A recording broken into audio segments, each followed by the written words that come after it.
সুমন আমার স্টেশনে আমার অনডিউটি মাস্টারকে এবং বিভিন্ন যারা আছে তারা থাকি সবাইকে চাপ প্রয়োগ করতে আছে তারা কীভাবে চাকরি করবে তাদেরকে দেখে নিব। কারণ আমার স্টাফরা বলে বড় সব আমরা বাঁচতে পারবো না, আমরা নতুনকে চাকরি করতে আমরা গাড়ি করে বন্ধ করতে আমরা গাড়ি করে বন্ধ করতে পারবো না, সে করুক, যে যখন মারবে তখন আমরা দেখবো।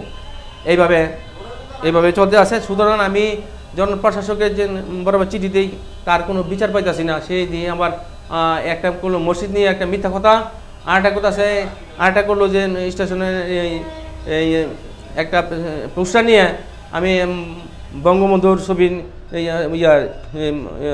জন্মদিনে ছাত্ররা আমাকে নিয়ে আসছে, যেহেতু আমি এখানের ইনচার্জ আমাকে নিয়ে আসতে পারে, সুতরাং আমি এটা নিয়ে আমাকে বানালো ফেসিবাদ সরকারের লোক।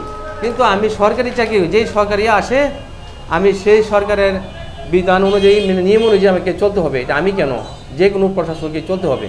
হ্যাঁ, সুতরাং আমি সরকারের নির্দেশ অনুযায়ী চলে মানুষ, এটাকে ধন্যবাদ দেওয়ার কথা, আর এটাকে আমাকে ফেসিবাদ বানানোর চেষ্টা করছে। আজকে গেলাম রেলওয়ে প্রশাসক যেন আমার নিরাপত্তা নাই স্যার, যে কোনো মুহূর্তে আমাকে গুলি করতে পারে, যে সবাইকে যে চাপ সবাইকে হুমকি স্বরূপ আছে, সে এখনও ধরা পড়ছে না। যেহেতু 6-5-26 তারিখে জেলা প্রশাসক স্যারের নিকট চিঠি দিলাম, আর জেলা প্রশাসকের চিঠি দেওয়ার পর কোনো কিছু প্রশাসকের পাই নাই বিদায় 5 তারিখে আমি মামলা করি।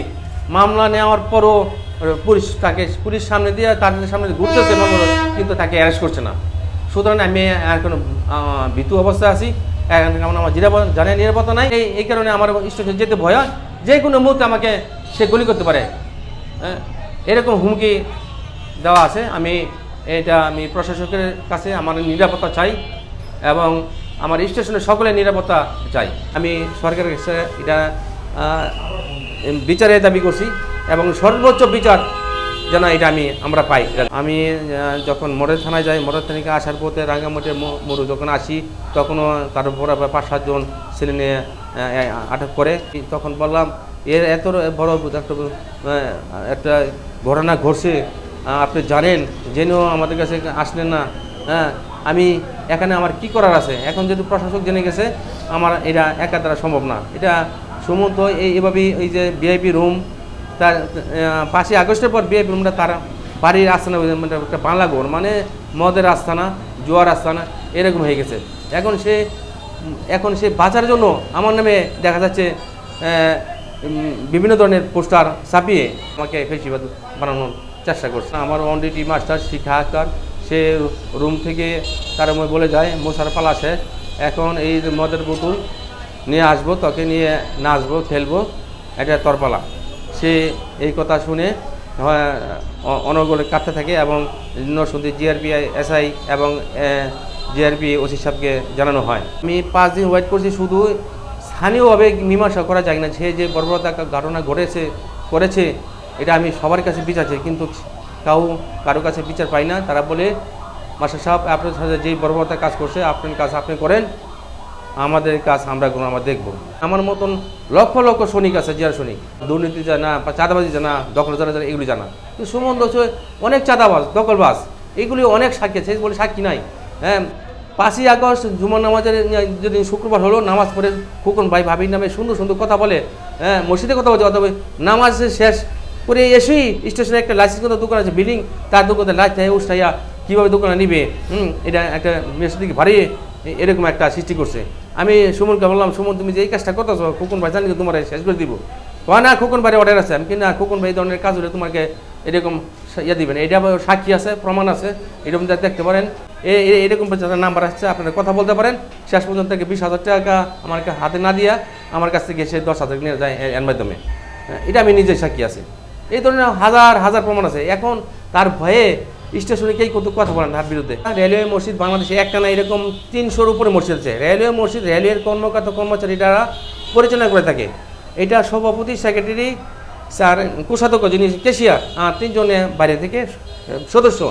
হ্যাঁ, আমাদের হাতে কোনো সময় টাকা নেই না, সভাপতি সেক্রেটারির কোনো সদস্য নেই, শুধু কেশিয়ার হাতে টাকা নেই। কেশিয়ার এটা খরচ করে হুজুরের বেতন, মসজিদে যে মুয়াজ্জিম সাহেবের বেতন, খাদেম সাহেবের বেতন, প্লাস মসজিদে আয় ব্যয় কোন জায়গায় কোন খাতে খরচ, এটা বছরের শেষে আমাদেরকে কেশিয়ার সাহেব বুঝিয়ে দেয়। আমরা 6 জনই এটাকে আমরা বছর শেষে হিসাব করে আমরা সবাই সই সাক্ষ্য দিয়ে এটা ক্লিয়ার করি। এখানে তো দুর্নীতি দমন করে, এর দুর্নীতি কোনো হওয়ার কথা না। তবে মসজিদ মার্কেট একটা ভাঙ্গা ছিল, এটা ভাঙ্গাটা করতে গিয়ে সুমন বাধা প্রদান করেছিল। বাধা করার পরে আর কেশিয়ার সাহেব দোকানটা করতে পারে নাই। তখন জনগণ জানতে পারলো কেন এটা কাজটা বন্ধ রাখলেন, ভাই সুমন বাধা দিছে। বাধা দিলে কোনো এই জন্য ইঞ্জিনিয়ার আমাদের যে কেশিয়ার ইঞ্জিনিয়ার সাহেব ওর প্রতি মানে রাগ হলো। এই রাগেই আরো ক্ষুব্ধ হইয়া তাকে মারধর করছে, উলঙ্গ অবস্থা করছে। সুমন চাঁদাবাজি, আমরা কোনো চাঁদাবাজি করি না। যদি কোনো স্টেশন মাঝে দুর্নীতি করে বা কালোবাজি করে, এটা কিন্তু প্রশাসকের হাতে অবশ্যই খবর চলে যায়। রেলওয়ে মসজিদ কমিটি ও মসজিদ মার্কেটের আয় ব্যয়ের হিসাব তহবিলের জন্য স্টেশন মাস্টার আবু তাহের মোহাম্মদ মুসা পদাধিকার বলে মসজিদ কমিটি মার্কেটের সাধারণ সম্পাদক। এর বিরুদ্ধে জনবিক্ষোভ দেখা দেয়। মুসল্লিগণ, সমাজের গণ্যমান্য ব্যক্তিরা বিষয়টি মাহমুদ হোসেন চৌধুরী সুমনকে অবহিত করে। ততপর সুমন রেলওয়ে মাস্টার মুসার সাথে এ বিষয়ে মোবাইল ফোনের মাধ্যমে কথা বলে দীর্ঘক্ষণ কথা বলার পর সিদ্ধান্ত হয় যে স্টেশন মাস্টার সাথে মুসল্লিগণ ও সামাজিক গণ্যমান্য ব্যক্তিবর্গ সহকারে সাক্ষাৎ করে সরাসরি এ বিষয়ে আলোচনা হবে। পরবর্তীতে নির্দিষ্ট সময়ে সকলকে সাথে নিয়ে স্টেশন মাস্টার মুসার সাথে উক্ত বিষয়ে আলোচনা বসে। দীর্ঘক্ষণ আলোচনা পর স্টেশন মাস্টার ABM মুসা ও SM আনোয়ার হোসেন সহ রেলওয়ে কর্মচারী প্রতিনিধি দল কেউই মার্কেট ও মসজিদের অনিয়মের কোনো সঠিক উত্তর দিতে পারেনি। এমনকি আলোচনায় প্রমাণিত হয় আওয়ামী দূষর স্টেশন মাস্টার মুসা এবং শ্রমিক লীগ সাংগঠনিক সম্পাদক আনোয়ারুল ইসলাম মসজিদের ইমাম ও মুয়াজ্জিনের বেতন ভাতা ও মসজিদের মার্কেটের আয়ের টাকা আত্মসাৎ করেছে। মসজিদের ইমাম সাহেবের তাদের এই অনিয়ম ও দুর্নীতি প্রতিবাদ করায় তাকে চাকরিচ্যুত করার জন্য হুমকি দেয়। কোনো বিষয়েই সঠিক উত্তর মুসার কাছ থেকে জানা যায়নি। এমত অবস্থায় মসজিদ ও মসজিদ মার্কেটের আয় ব্যয় আসছে রোজায় তারাবি নামাজের হাফেজ নিয়োগ, ইমাম মুয়াজ্জিনের বেতন সংশ্লিষ্ট ঘটনা সুরা না হওয়ায় সর্বসম্মতিক্রমে সিদ্ধান্ত হয় যে রেলওয়ে ঊর্ধ্বতন কর্মকর্তাদেরকে উক্ত বিষয়ে অভিযোগ আকারে অবহিত করা হবে এবং ওই সময়ে আলোচনা কার্যক্রম শেষ করে উপস্থিত সকলে স্টেশন প্রাঙ্গণ ত্যাগ করে। এই ঘটনা কেন্দ্র করে আমরা জানতে পারি যে আমাদের প্রিয় ছোট ভাই স্বচ্ছ রাজনীতিবিদ, বিএনপি রাজনীতিতে যার স্বতঃস্ফূর্ত অবদান রয়েছে, সেই মাহমুদ হোসেন চৌধুরী সুমনকে জড়িয়ে সংকটটি প্রকাশিত হয়েছে, যা সম্পূর্ণ মিথ্যা, বানোয়াট, ভিত্তিহীন এবং অপরিকল্পিত। আপনারা অবগত আছেন নরসিংদী রেলওয়ে মাস্টার আওয়ামী দূষর আবু তাহের মুসা মোহাম্মদ দীর্ঘদিন ধরে চাকরিচ্যুত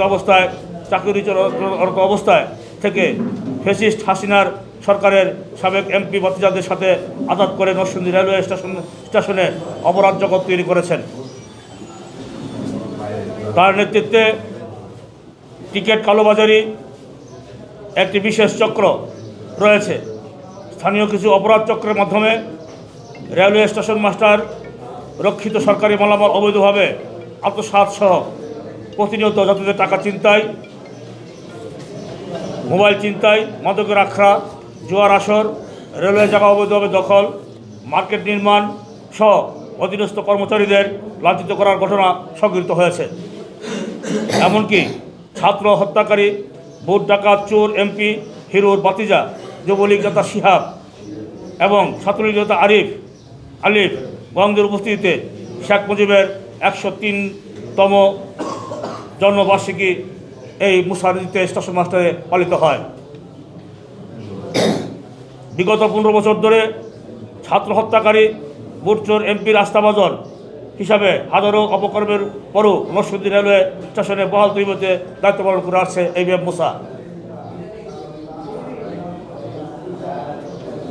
নিজেকে জিয়ার পালন করে যাচ্ছে, কিন্তু বর্তমানে বিভিন্ন অনলাইন মিডিয়ার মাধ্যমে আমরা দেখতে পাচ্ছি স্টেশন মাস্টার মুসা নিজেকে জিয়ার শরীফ বলে পরিচয় দিচ্ছে।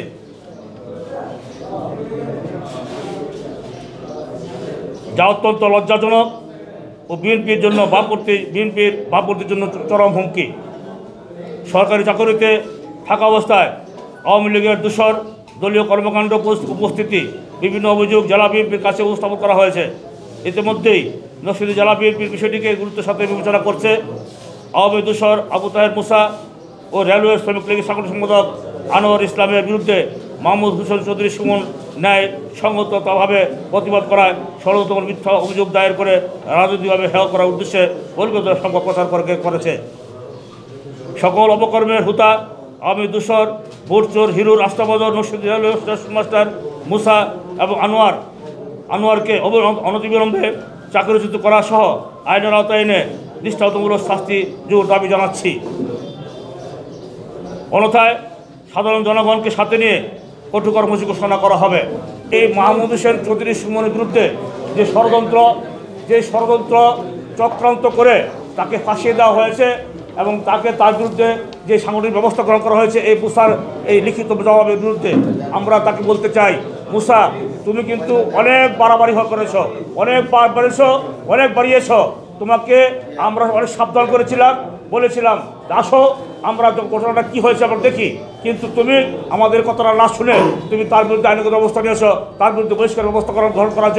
তার সেজন্য বলতে চাই এই মুসাকে অনতিবিলম্বে এই ফ্যাসিস্ট হাসিনার দূষর আওয়ামী লীগের দূষর এই মুসা এবং আনোয়ার ইসলাম এই সাংগঠনিক সম্পাদক শ্রমিক লীগ সাংগঠনিক সম্পাদক তাদের দুজনের বিরুদ্ধে যদি অনতিবিলম্বে আইনগত ব্যবস্থা গ্রহণ করা না হয় এবং তার বিভাগীয় কর্মকর্তাদের কাছে আমরা অনুরোধ জানাবো যে বিভাগীয়ভাবে তার বিরুদ্ধে কোনো কর্মকর্তার ব্যবস্থা গ্রহণ করা হয়, তাহলে জনগণ যদি আইন হাতে তুলে নেয় সেজন্য কিন্তু আমাদের কাউকে দায়ী করতে পারবে না। আমরা সেই দৃষ্টিভাবে দায়ী হবো না। অনতিবিলম্বে এই মুসার এখান থেকে উৎখাত চাই, মুসাকে এখন থেকে উৎখাত চাই, মুসাকে প্রত্যাহার করে নিতে হবে, আনোয়ার ইসলামকে প্রত্যাহার করে নিতে হবে এবং তাকে আইন আওতায় নিতে হবে। যদি আইন আওতায় না হয় তাহলে জনগণ যদি হাতে আইন তুলে নেয় সেজন্য কিন্তু আপনারা দায়ী থাকবেন, আমাকে দায়ী থাকবো না কেউ।